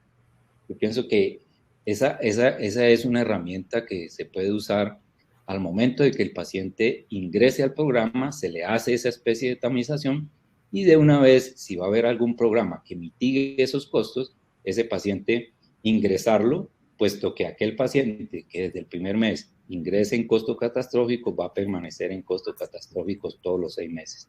Entonces, creo que esa es una de las principales recomendaciones que tiene el estudio y es, a partir de estos hallazgos, elaborar una especie de formulario que tamice a estos pacientes por su riesgo de incurrir en costos catastróficos y empezar la ayuda en esos pacientes, si se va a dar, antes de que la familia incurra en esos costos y de esa manera se prevendría que estos pacientes incurrieran en esos costos catastróficos. Creo que esa es la última diapositiva. Muchísimas gracias, doctor Julio. Pasamos rápidamente con Amador. ¿Qué tal? Buenos días. Gracias, Luz, por la invitación. Voy a compartir pantalla. En lo que comparto pantalla, también agradecerle al doctor Julio, quien pues nos invitó a participar de esta investigación y ha sido excelente. Muy buen dato el estar aquí con ustedes. En aras del tiempo,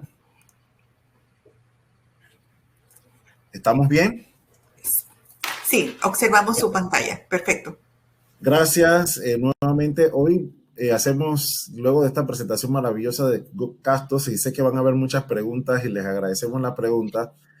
También nuestro grupo de investigación pues ha tomado un giro también por solicitud de nuestro país también. O sea, nuestro país ha estado también lidiando con el tema de tuberculosis bovina en animales y vamos a presentar algunas aproximaciones en estos 15 minutos que nos permite la plataforma. Para el tema de tuberculosis bovina, el manejo en producción se hace similar a lo que es el tema de diagnóstico de infección latente. En los animales se utiliza la prueba de tuberculina, similar a la prueba de humanos, donde esta prueba pues se le incluye antígenos de proteína, derivado de proteína de Mycobacterium bovis y se inyecta debajo de la piel y esto permite pues que luego de 72 horas haya una induración. En este caso tenemos antígeno aviar y acá tenemos el antígeno bovino. Ustedes pueden observar el engrosamiento de la piel en el animal y esto permite identificar animales propiamente dichos para ser eliminados de la producción ganadera. Esto no significa, igual Ariane lo explicó muy bien, interferón gamma o estas pruebas basadas en reacción de tuberculina no te indican el estadio de enfermedad muy bien, sino que te indican que el animal está infectado. Y para evitar algún tipo de zoonosis y para garantizar la seguridad alimentaria,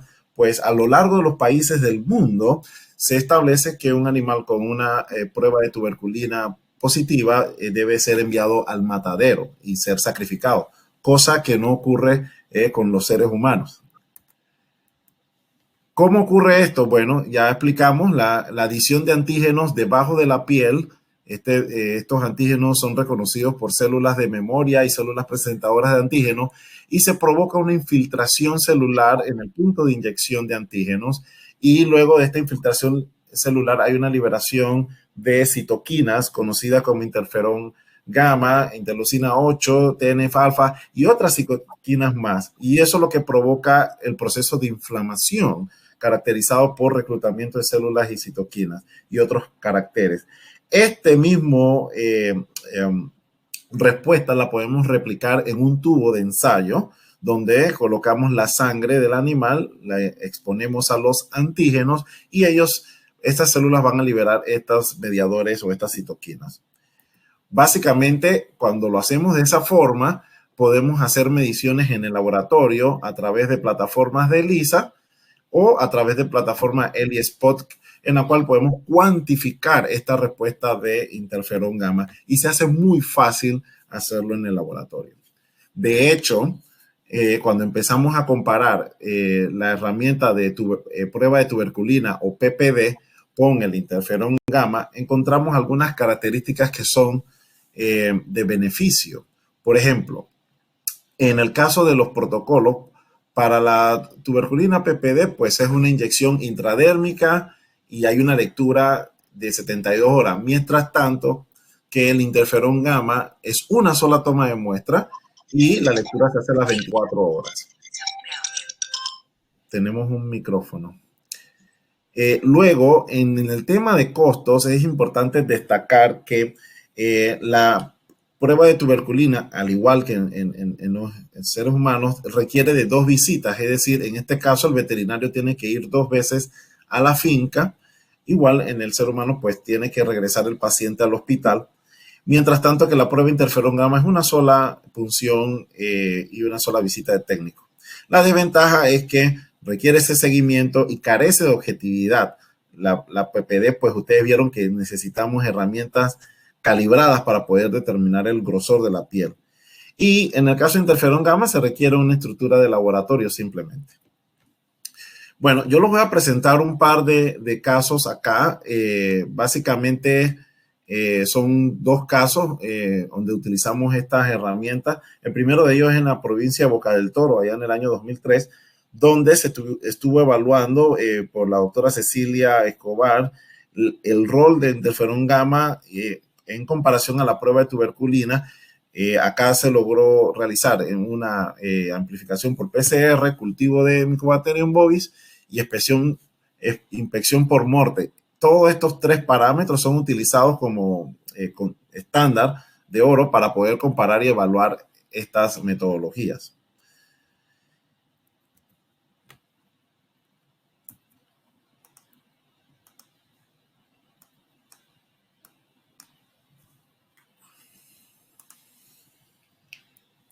Muy bien, en ese estudio encontramos que definitivamente la PPD tuvo un mejor rendimiento, un rendimiento más bajo que el interferón gamma. El interferón gamma por lo menos logramos obtener una sensibilidad del 78% y una especificidad del 72%, mientras tanto que la PPD, ustedes pueden observar, la especificidad solo alcanzaba un 48%, es decir, la mitad de los resultados positivos son falsos positivos, y mientras que la sensibilidad no es tan buena como la interferón gamma.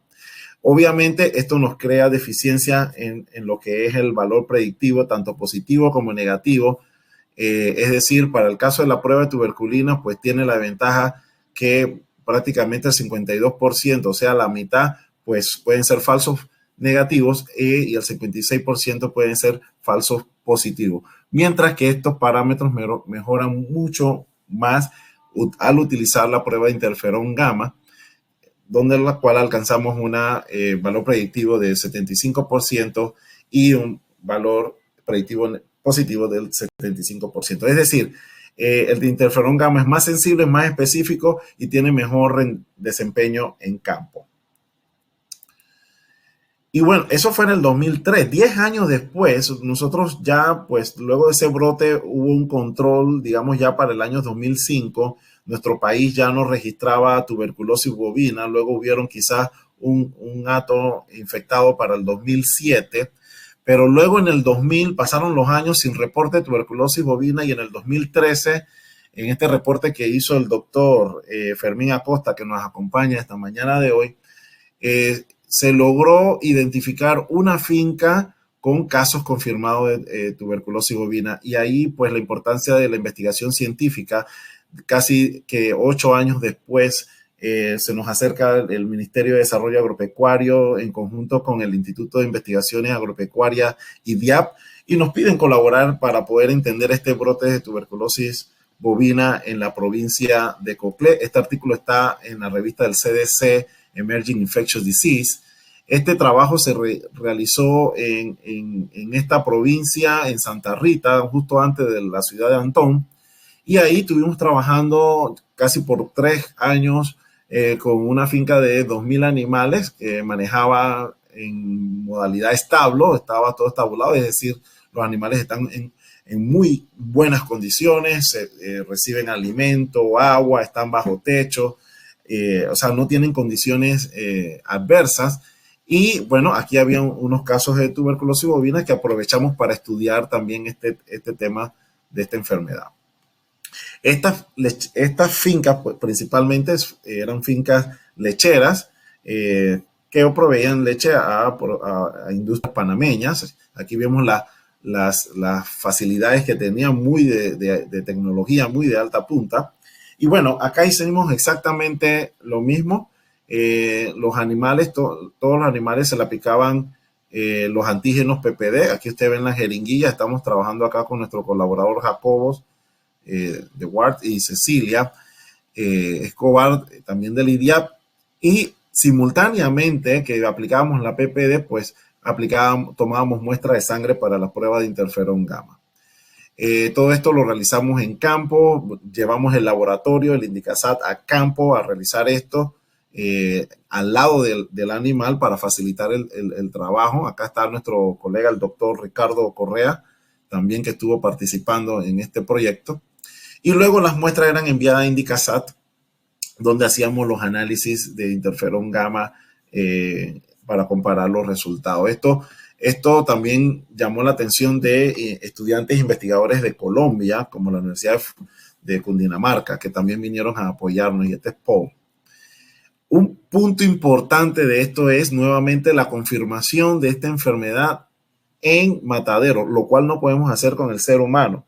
Acá el animal que nos marcaba positivo PPD, el animal que nos marca positivo interferón gamma, lo llevábamos al matadero, eran sacrificados. Ustedes pueden ver, acá se detenía la producción de carne y podíamos ver las lesiones no solo en los pulmones, sino también en los nódulos. Y eso lo aprovechamos para poder también educar tanto a los operarios de los mataderos nacionales como igual oficiales del MIDA, oficiales del IDIAP y oficiales del Ministerio de Salud, del Departamento de Protección de Alimentos. Entonces, ¿qué logramos acá? La herramienta, pues, usted, como mostré al principio, es una herramienta que tiene cierto porcentaje de especificidad y sensibilidad, por lo cual en la primera jornada que hicimos en el 2013 encontramos 9 animales. Eso nos daba una prevalencia del 0.36%, pero como les decía, eso tiene una sensibilidad del 75%. No encontramos todos los animales en ese momento. Volvimos nuevamente 6 meses después, realizamos el mismo procedimiento con todos los animales. Encontramos, creo que acá son 3 animales. Bajamos la prevalencia al 0.12%.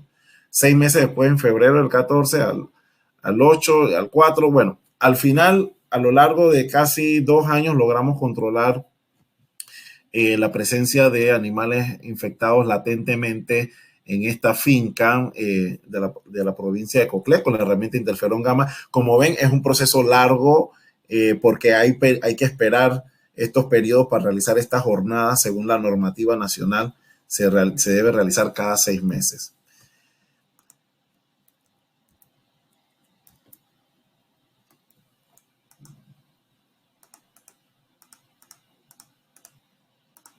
Muy bien, ese trabajo se aprovechó para evaluar la genética bacteriana y aquí le estamos mostrando que recuperamos de la parte de Coclé, recuperamos unas 7 bacterias, Mycobacterium bovis.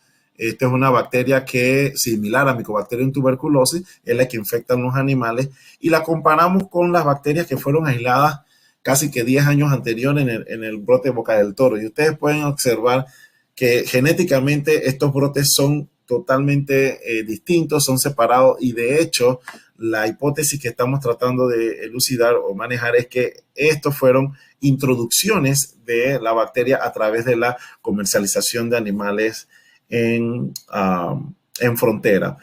Esto es posible hipotetizarlo porque actualmente se sigue continuando utilizando el análisis por tuberculina a nivel de Paso Canoa y otros puntos donde esta herramienta tiene un 50%. Hay veces que hay interferón gamma que tiene mayor sensibilidad, pero aunque usemos interferón gamma, como ustedes recuerdan del trabajo de la doctora Cecilia, hay un 75% de posibilidad de detectarlo, pero remanece un 25% de posibilidad que no se detecta, porque nada es perfecto. Las herramientas, ustedes vieron en COVID, las herramientas no son perfectas y por eso este tipo de investigación es importante. Estamos detrás de la pista de esto, nuevamente estamos impulsando estos estudios ahora con otros trabajos en la provincia de Chiriquí. Y muy bien, lecciones aprendidas, bueno, como vieron, por una vigilancia clínica es difícil de detectar. Hay disminución también de variables de productividad. Este es otro análisis que no se lo he podido presentar hoy, porque estamos dándole el ojo con un estudio que estamos montando en la provincia de Chiriquí para ver cómo estas enfermedades influyen en la productividad de la leche y de la carne. Lo importante para el día de hoy es que todo productor que nos está escuchando, tuvimos 130 personas conectadas en algún momento, es exigir pruebas complementarias como la prueba de interferón gamma para evaluar los animales que se van a comprar.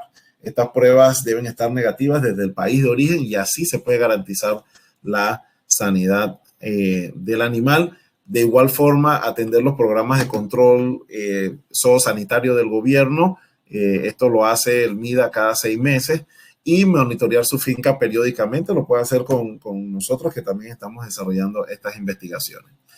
Otra buena noticia, ya para terminar, es que logramos incorporar en el algoritmo nacional, este era el algoritmo nacional previo, PPD, positivo, va a sacrificio, logramos incorporar la prueba de interferón gamma por ley y ahora si usted realiza un PPD, si le marca positivo, usted puede hacer una prueba de interferón gamma, puede ser en nuestros laboratorios, nosotros estamos lanzando estos servicios y así verificar que realmente lo que vaya a sacrificio sean los animales infectados. Con ellos, pues agradecemos a todos nuestros colaboradores del IDIAP, del MIDA, de Venezuela, del Instituto de Biomedicina, obviamente al productor y a la Secretaría Nacional de Ciencia, Tecnología e Innovación por esta oportunidad, Ciencia en Panamá y al Sistema Nacional de Investigadores. Muchas gracias y estamos atentos a sus preguntas y nos pueden contactar a estos emails y redes sociales. Muchísimas gracias a todos nuestros panelistas. Le pedimos que por favor enciendan sus cámaras. Hay algunas preguntas y comentarios. Vamos a ir a las preguntas. ¿La tuberculosis se puede llegar a curar permanentemente en un paciente? ¿La tuberculosis latente qué síntomas muestra y qué daños provoca? Estos determinantes sociales, ese es un comentario de la doctora Brito. Estos determinantes sociales de la salud son esenciales. Hay que abordarlos al igual que los factores médicos biológicos. Con relación a la presentación del doctor Julio. Hay una pregunta, doctor Julio, entiendo que el medicamento contra la TB es gratuito y por eso no incide en el costo. ¿Un servicio de transporte público podría ser una opción para el paciente? ANSEC, que es la Asociación contra el Cáncer, lo hace con los pacientes oncológicos en Santiago. Bueno, gracias. Sí, esa puede ser una opción, pero también hay otras opciones como... yo les comentaba que una posibilidad que dio este estudio es de realizar una tamización al inicio del tratamiento para saber si un paciente está en riesgo y su familia está en riesgo de asumir costos catastróficos por el tratamiento. Entonces, si se asume tempranamente eso, entonces cualquier intervención que se haga en ese momento podría cumplirse con la meta que tiene el plan de fin de la TV. Pero también, o sea, esa es una opción, ofrecer un transporte público, no sé qué tan factible, yo creo que hay que hacer análisis en términos de la dispersión de los pacientes, de la ubicación de los centros de salud donde reciben tratamiento, esa es una opción. Y la otra opción es que se entregue tratamiento en casa. Al entregarse el tratamiento en casa, pues no hay necesidad de que los pacientes se desplacen hasta los centros de salud. Entonces, existen esas opciones también, ¿sí? Y se podrían probar otras opciones que por ahora no se tienen, como por ejemplo, entregar tratamiento por periodos de tiempo más largos, que a veces en la práctica se hace por alguna situación especial de los pacientes, que se les entrega por 1 o 2 semanas tratamiento, entonces ellos tendrían que desplazarse nuevamente hasta el centro de salud cada vez que se les termine esa ración de medicamento, pero eso tocaría probarlo muy bien, porque todo eso tiene que estar ligado a que hayan unos mejores resultados en términos de curación y de adherencia al tratamiento. Entonces, por ahora están las opciones, está el problema más o menos identificado, está el principal costo. Provincias con relación a la tuberculosis. Entonces, no sé si el doctor Fermín logró tener la información disponible para que nos la pueda presentar en pantalla, por favor. Creo que sería bueno que el Ministerio de Salud pudiera presentar datos, porque nosotros somos muy dinámicos y a veces vamos por delante de los datos del Ministerio. Sí, mientras tanto, preguntan ¿cuál es si el costo, la prueba de interferón, si tiene un costo? Pregunta si existe zoonosis de la tuberculosis en Panamá. Y también si puedes ampliar un poco el estudio de Chiriquí y su impacto. Muy bien, muchas gracias. Voy a meterme aquí. Si hablamos de interferón gamma en 2 grupos, hablamos en humanos, pero creo que la pregunta se refiere al tema bovino. Sí, nosotros hemos ofrecido esta prueba para el productor a un costo propio del trabajo que estábamos realizando en esa finca. Igual podemos, cualquier otro productor que esté interesado, hacer un trabajo, porque no solo es hacer la prueba, sino que aportamos también asesoría y seguimiento para que el trabajo no solo sea conocer su estado en la provincia en otro grupo de enfermedades que tienen que ver con enfermedades gástricas causadas por otra micobacteria, el Mycobacterium paratuberculosis, y allá estamos estandarizando las metodologías y hemos evaluado ya alrededor de 200 fincas y hemos encontrado algunas fincas con la presencia de la bacteria. Ahora estamos realizando los estudios para poder recuperar la bacteria en cultivo y realizar estudios genéticos sobre la bacteria con el doctor Fermín, y también con el programa de maestría de microbiología ambiental realizaremos estudios para determinar las prácticas ganaderas que están favoreciendo que esta bacteria prevalezca en la provincia. De esta forma podemos aportar datos importantes para que la producción pueda mejorarse a unas buenas prácticas ganaderas y ayudar a incrementar la productividad lechera. Gracias. Doctor Fermín, ¿logró tener la información sobre la tuberculosis en Panamá? Hola, sí, voy a proyectar brevemente las cifras que nos proveyó la parte del Departamento de Epidemiología del MINSA, un segundo, de Panamá, entre la zona de Panamá Metro y Panamá Oeste. Estos son los números de casos, aproximadamente en torno a, si sumamos todos los casos, entre Panamá Metro, está en torno a casi 500 casos por año, y en las demás regiones, Panamá Oeste, por ejemplo, en torno a 200, Bocas del Toro, 150, y así sucesivamente, y otras provincias que tienen menor número de casos. Entre esto está la provincia de Chiriquí, en torno a 100 casos por año, la comarca Nueve Buglé, en torno a 100 a 150. Darién, porque preguntaron específicamente por Darién. Y Darién, Darién, el centro de salud que atienda lo más cercano que queda de esta provincia es el Hospital Regional de Chepo, que esos casos luego son diferidos a otras regiones en Panamá, como el Gorgas. Entonces, por supuesto que Darién también tiene casos, pero este número... de subregistro. Sí, no me googleé. Y bueno, también existen esas limitantes de la movilización de un paciente a otro. La mayoría de ellos pretenden o se atienden en las casas en vez de acudir a los centros de salud. Así que esas cifras pueden variar, y si nos vamos a la tasa de incidencia, eso se puede ver aquí. La tasa de incidencia también va a variar de acuerdo a la proporción, cómo se calcula esto. Si nos vamos a la tasa de incidencia, la mayoría de ellos en la comarca de Unayala, Lidera, luego Panamá Oeste y Bocas del Toro. Muy bien. Sí, bueno, gracias por esta gráfica, porque nos muestra, digamos, la situación en general del país. Yo creo que a todos nos preocupa. Ustedes han hecho mucho énfasis en el tema del diagnóstico, que yo creo que era una de las cosas principales. Esta unión investigadores con el equipo de salud y el seguimiento a los pacientes parece una buena estrategia. Es posible replicar este modelo para otras provincias donde también se ven dosis.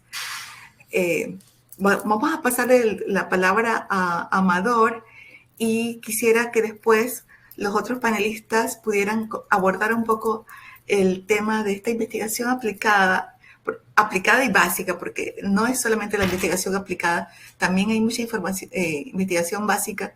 El trabajo de Ariadne y de Fermín están metidos en eso justamente, para no solamente el tema del diagnóstico, sino también el tratamiento y las cepas circulantes y la resistencia y todo aquello. Entonces, primero Amador y luego el equipo de investigador. Gracias, Luz. Ya en los últimos minutos, sí, no hemos tenido los datos del doctor Hans de Darién, pero indudablemente es importante que cualquier persona, cualquier productor o cualquier oficial que tenga sospecha de algún brote de tuberculosis bovina, se pueda primero acercarse obviamente al Ministerio de Desarrollo Agropecuario. Ellos mantienen los registros epidemiológicos, pero igual en conjunto con nosotros podemos desarrollar estudios con mucho gusto en el área de Darién. Ya tenemos algunos trabajos científicos que están incursionando en la provincia y sería muy bueno poder entender. Respecto a la importancia de la investigación básica y la investigación aplicada, yo creo que es necesario recalcar que el trabajo que hacemos en investigación básica impacta el bienestar y la salud del paciente. Por ejemplo, en mi caso, el caso de la maestría, uno de los trabajos que hice fue con respecto a la resistencia a los nuevos antibióticos medicamentos antituberculosis.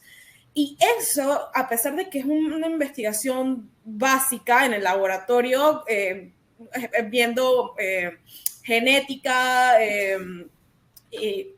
etcétera, impacta al final al paciente, porque así podemos tomar mejores decisiones clínicas y que van a beneficiar al paciente y van a poder hacer que podamos salir mejor de la situación de tuberculosis. Entonces creo que el trabajo que se hace en el Indicasat es tanto en la parte de básica como en la parte clínica, es fundamental para el bienestar de nuestros pacientes y para el bienestar del país en general. Gracias. Fermín o Demaris, doctor Julio. Hola. Es importante recalcar, insistir en que la tuberculosis es un momento en el mundo entero. Estamos viviendo lo que es una catástrofe de una guerra, una pandemia, y todas esas cosas tienen que ver directamente con todas las cosas que enferman a los seres humanos. Así que bueno, nosotros colaborando con esto, siempre con pasión por nuestros pacientes y por los familiares y todos los equipos de salud que siempre están anuentes a apoyarnos. Les agradecemos siempre al equipo de Indicasat, Senacid, que siempre están detrás de nosotros dándonos la mano. Gracias. Doctor Julio. Bueno, muchas gracias. No, yo quería agradecer la oportunidad que nos brindó el PNUD, el Ministerio, el Mecanismo Coordinador de País, que para poder participar en este estudio. Creo que pues todavía hay que avanzar muchas cosas, estoy de acuerdo. Hay hay que buscar la mejor estrategia para disminuir esos costos catastróficos, la que mejor se adecue a Panamá. Y yo creo que por ahora eso, y muchas gracias. Gracias, doctor Julio. La importancia del estudio interdisciplinario y tener también los aspectos socioeconómicos dentro de la investigación, porque si no, eso me llama la atención. Doctor Fermín. Sí, perdón, doctor Fermín, yo acordarse que la tuberculosis contribuye a los círculos de pobreza. Mientras eso no se ayude a romper, pienso que vamos a persistir con tuberculosis, y está muy bien todos los avances de investigación básica porque nos ayudan a entender, nos ayudan a brindar mejor atención a los pacientes, pero definitivamente la generación quizás sea más social, quizás sea más socioeconómica, para ponerlo así, y yo creo que empezar a abordar estos temas socioeconómicos es supremamente importante. Muchas gracias. Así, gracias, doctor. ¿Fermín? Sí, la investigación que realizamos es tratar de entender qué es lo que está pasando con el tema de la transmisión de la tuberculosis en nuestro país, ¿no? Entender cuáles son las cepas más prevalentes, más predominantes en nuestra región, y eso nos ayudará a poder tomar decisiones. Esta información puede llegar a los tomadores de decisiones para poder ayudar a aquellos pacientes que están siendo afectados, romper esa cadena de transmisión entre los pacientes. ¿Y cómo se rompe esa cadena de transmisión? Su objetivo es brindar toda la información de estos datos de genotipos que están circulando en nuestro país, ver si son resistentes, predominantes o de alta capacidad de transmisión. Nos ayudará a poder entender y tomar decisiones sobre el control de los casos de TB. Muchísimas gracias, doctor Fermín. Amador. No, agradecer en nombre de todo el equipo VIREM, Senacid, gracias por esta oportunidad. Aquí solo tenemos 5 miembros de nuestro equipo de investigación y hace falta un equipo mucho más grande que nos está respaldando, no solo en el Indicasat. Nosotros colaboramos en un equipo con el Ministerio de Salud, la Caja del Seguro Social, y también con los entes del MIDA y el IDIAP. Entonces, no puedo nombrarlos a todos en este momento, pero sí quiero resaltar que es un equipo grande. Igual la Universidad del Valle, el equipo con Isabel, con Díaz, con Jorge, todos, gracias a todos ellos, estamos apoyando a Panamá a salir adelante con estas investigaciones de tuberculosis. Y nuevamente, estamos abiertos a cualquier otra invitación. Gracias. Muchísimas gracias a ustedes y a todos los que participaron. Para mí, este es un ejemplo de investigación aplicada y básica, con una estrategia muy interesante con los gestores, con los que trabajan en campo y la investigación. Entonces, nos falta más el componente socioeconómico, pero yo creo que